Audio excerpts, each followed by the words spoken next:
ดีสบายดีบ่มีหยังหลายเนาะมื้อนี้เนาะหาสิมากินส้มตำเนาะ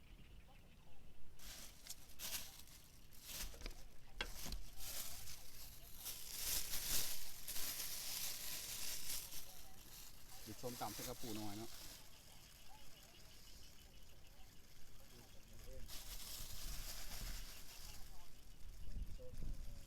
บ่เว้าหลายเนาะเฮาเนาะลุยเลยเนาะ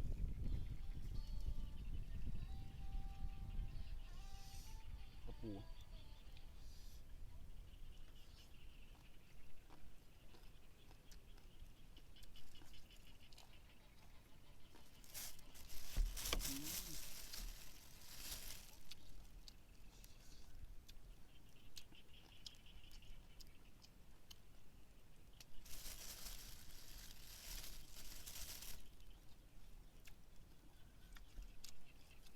ฝนกำลังมาฝนกำลังมาฝนกำลังสิห้ำ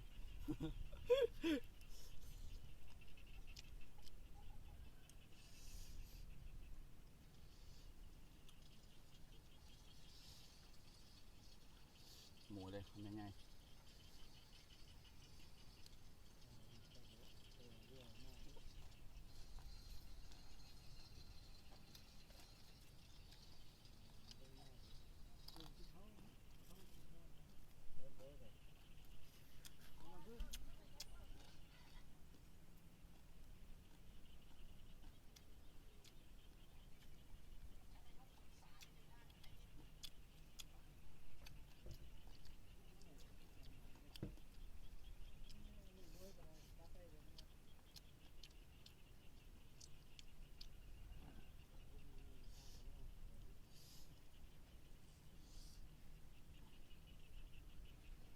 อืม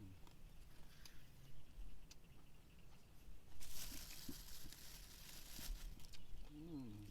ครับมะเขือนี่เห็นสีงามๆเนี่ยรสชาติบริงามเด้อโคตรขม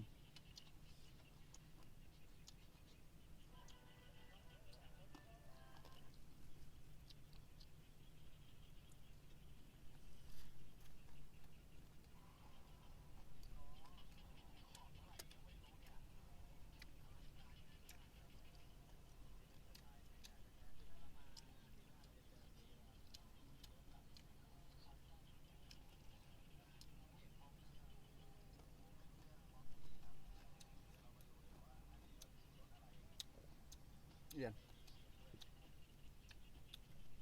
เอียนจืด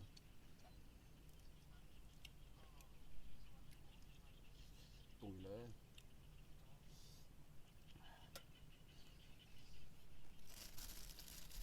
ใช้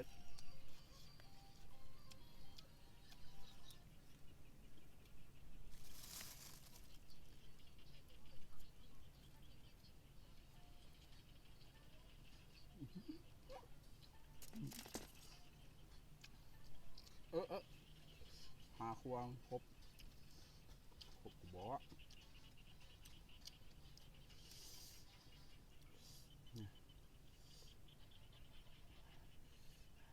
ดินสิ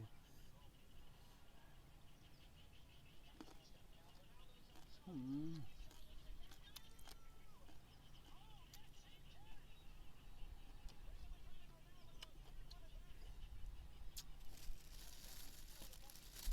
คักพี่น้องอร่อย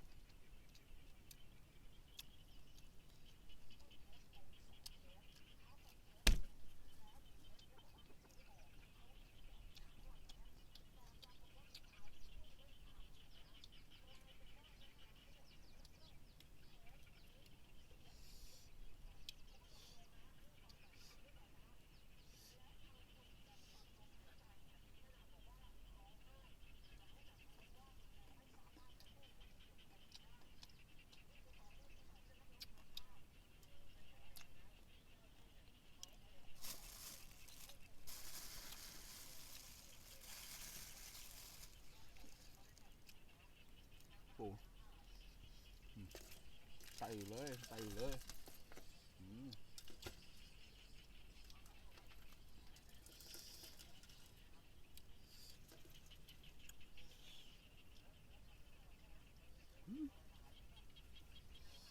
สุดเราจะปูนะพี่น้อง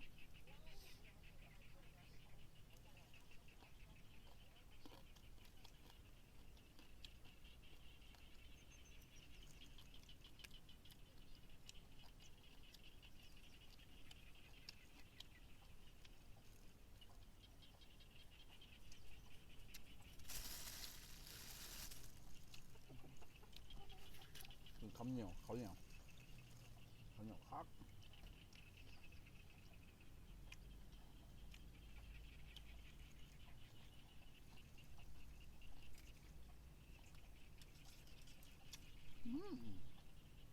ไก่ครับมั้ง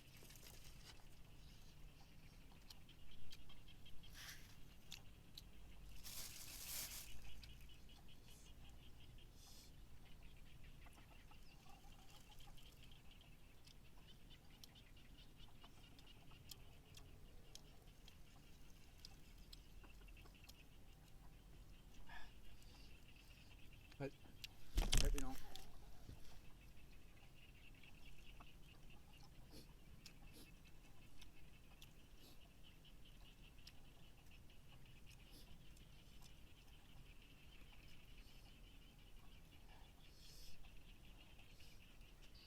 กินกับผักบงมันนะ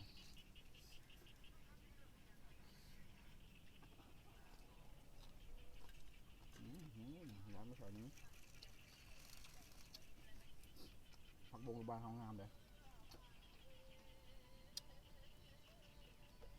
อันนี้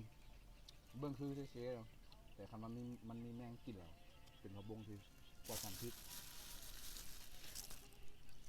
ผักบงบานเขาปลูกเลยอ่ะทำยังไงโอ้โห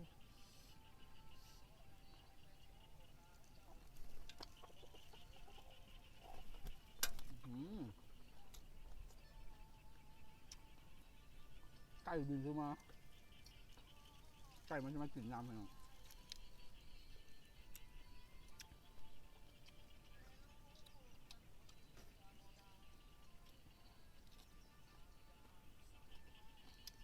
ผักมันกิน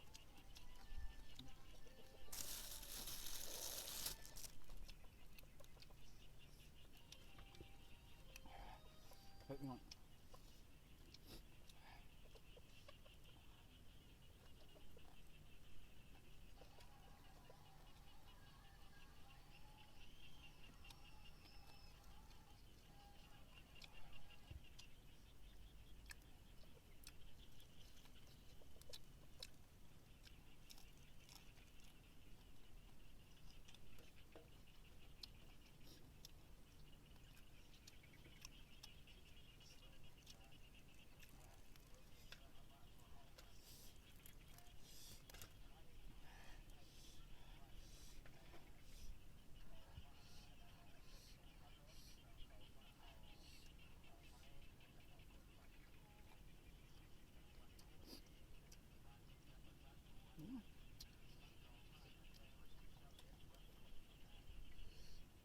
มีตัวเลย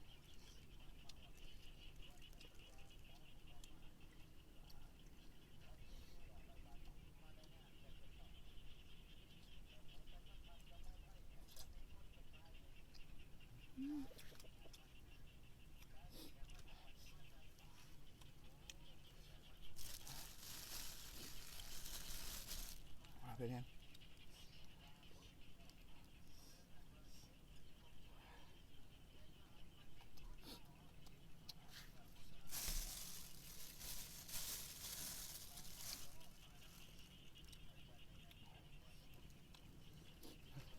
มาดีอยู่นี่ปู่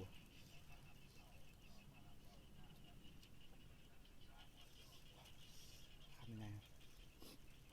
โหทำยังไงจะปักกับผัก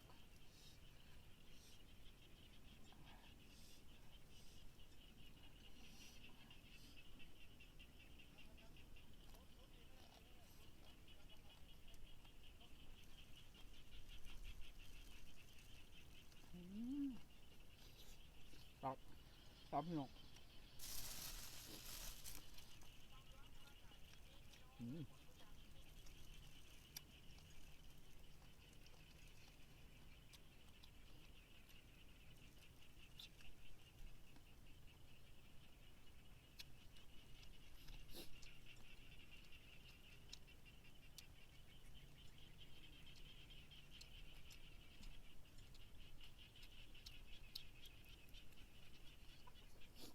ยันพี่น้องยันจืดยันกับปลาไหลคือกันภาษาลาวภาษาคนเชียงขวางก็จะเอียนแต่คนไทยก็จะส่วนหลักก็จะเอิ้นปลาไหล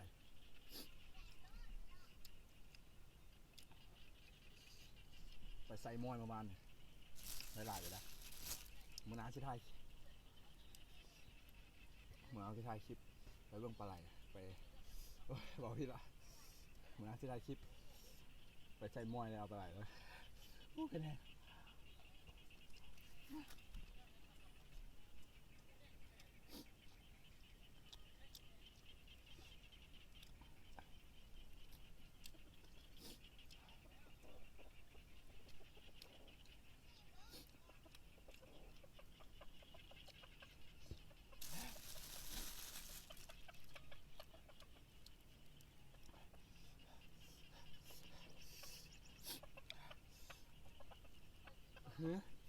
เสือตัวเลย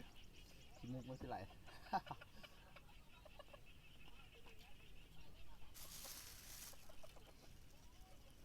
เขาก็ปลูกครับ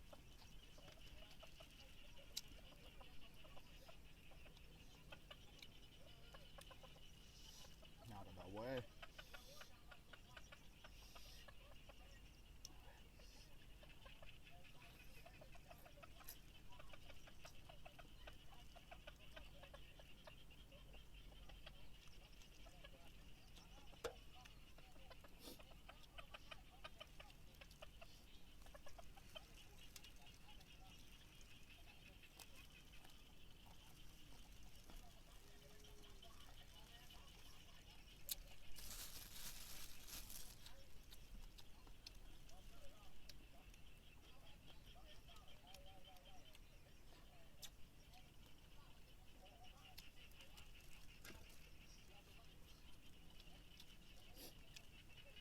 เผ็ด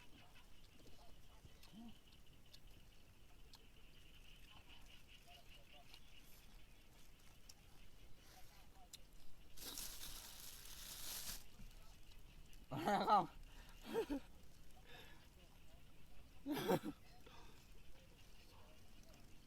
นะถ่ายคลิปอีทถ่ายคลิปอีท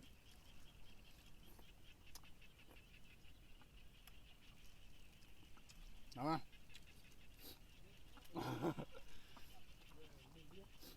เผ็ด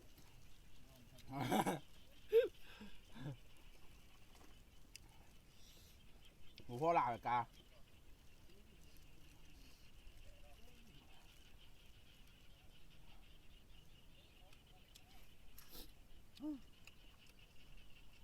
ครับเอีย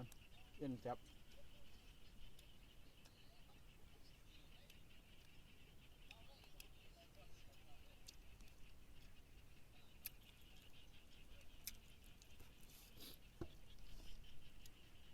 น้ำกลางกรุบ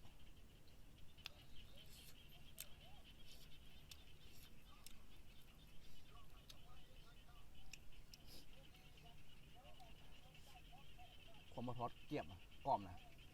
พอมาทอดกรอบเดี๋ยวฟังเสียงเลย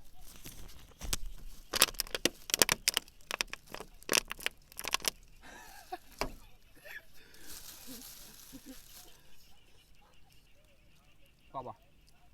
กรอบป่ะพี่น้องโคตรกรอบเลย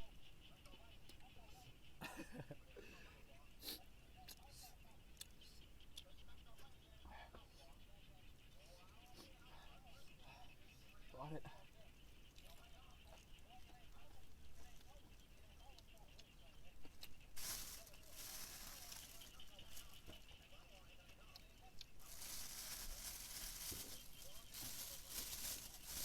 ปูสดอุ้ยปูแลนปูสดวู้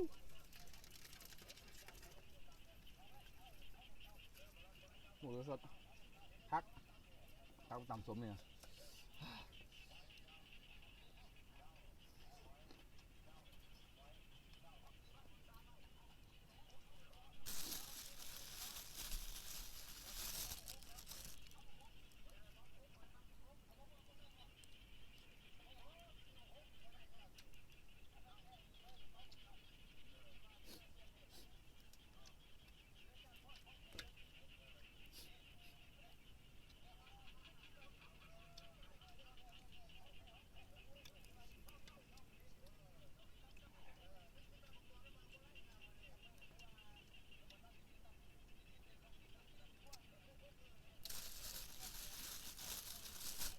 าศดีเนาะ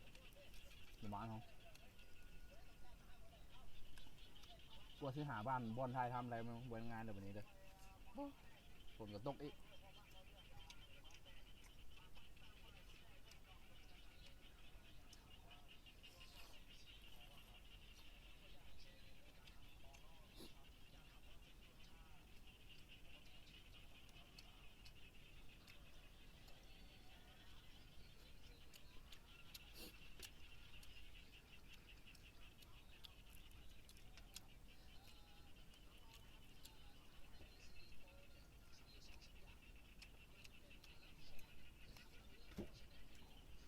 เบื่อมันเขื่อน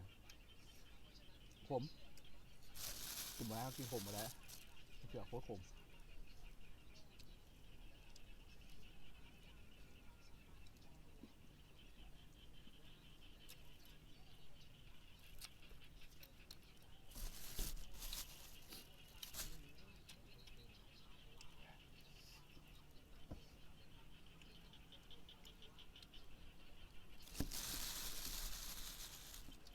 เอาฝนมาแล้วเลย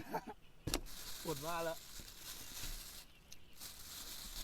ฝนมาแล้วฝนมาแล้วฝนมาแล้วแปะก็เด้อแปะก็เด้อโอ้ยกินบุอิ่มเนาะ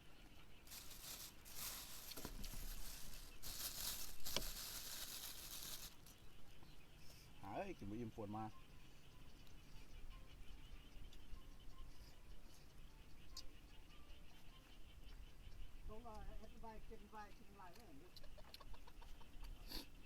อันนี้กันเด้อฝนมาแล้วสำหรับวันนี้